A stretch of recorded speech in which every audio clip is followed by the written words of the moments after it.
All right, you guys have officially made it to the final assignment for GeoLab. And in this lesson, we are reviewing an algebra skill that you guys will see again next year in Algebra 2 as well. So it's kind of good that you're getting a chance to review these.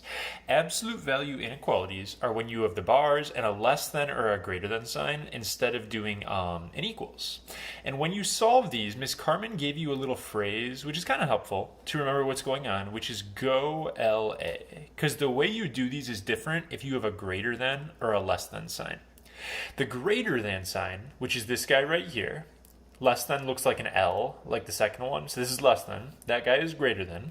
You need to basically break your problem up into two pieces, just like you would if it was an equal sign. So it's going to be G for greater is an OR problem.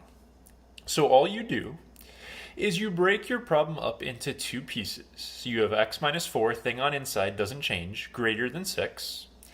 And you keep the thing on the inside the same, but when you make it a negative 6, you have to make sure you flip your sign around. Okay, so for the negative branch, you flip your sign, and you're going to solve both of these. You would add the 4 over, you're going to get x is greater than 10. Or, greater than is or, you add the 4 over to this side, you're going to get x is less than negative 2.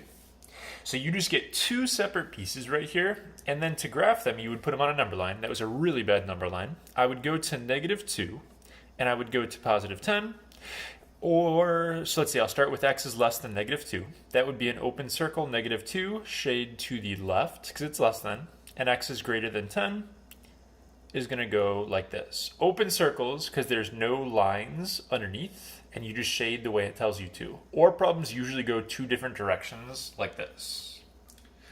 The second problem is a less than or equal to problem, and when it's less than, it's an and problem. The way that you do these is actually a little bit different. You don't do branches like on a greater than problem. Instead, you put this number right here, but negative on the left. You put a less than or equal to. You take your thing in the middle, that's just the inside of your bars, and then you do less than or equal to 10.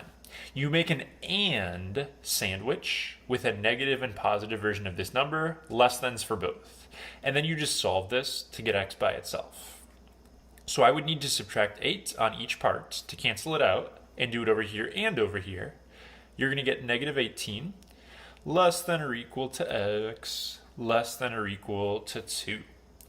On a number line, when you graph and problems, you do not have arrows. You simply shade in between. So I put my little number, solid circle this time. I put my big number, and graphs, the sandwiches, look like little line segments like that. So that's how you would solve number 2. On to number 3. First thing I do is I figure out what style it is. It's a less than, so it's and, like the one we just got doing right here. You put negative version, less than inside, less than positive version of the number, and then you're doing regular algebra to get x by itself. So if I do that, I'm just working through my steps right here. I would then have to divide by 4 everywhere. So you are going to get negative 5 less than x less than 4. To graph that guy, you're going to put your small number on the left, you're going to put your big number on the right, open circles this time, and you would just shade in between, making a line segment. Graph looks like that. Final problem. Before you do your branches or solve and do the sandwiches or whatever, you have to make sure you have the absolute value all by itself. So before I can do anything, I have to make sure I subtract my 3. So if I subtract 3 to the other side, now I have this for my setup.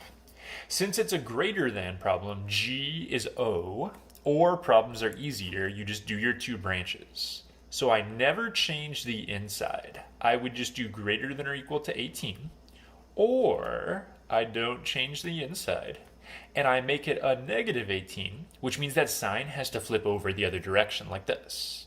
Then we're just solving both parts. So if you solve this guy, you got negative 5x greater than or equal to 20. You're actually going to divide by a negative when you solve this. So when you divide by negatives, you have to flip the sign around. This guy is going to flip over. and we're going to get x is less than or equal to negative 4. Or, and I got to keep solving this guy, be careful when you solve this one, you will get a decimal for your answer, because negative 18 plus 2 is a negative 16 right here. And when I divide by negative 5, I have to flip my sign around. It's going to be 16 over 5, which is like 3.2. So you get x greater than or equal to 3.2.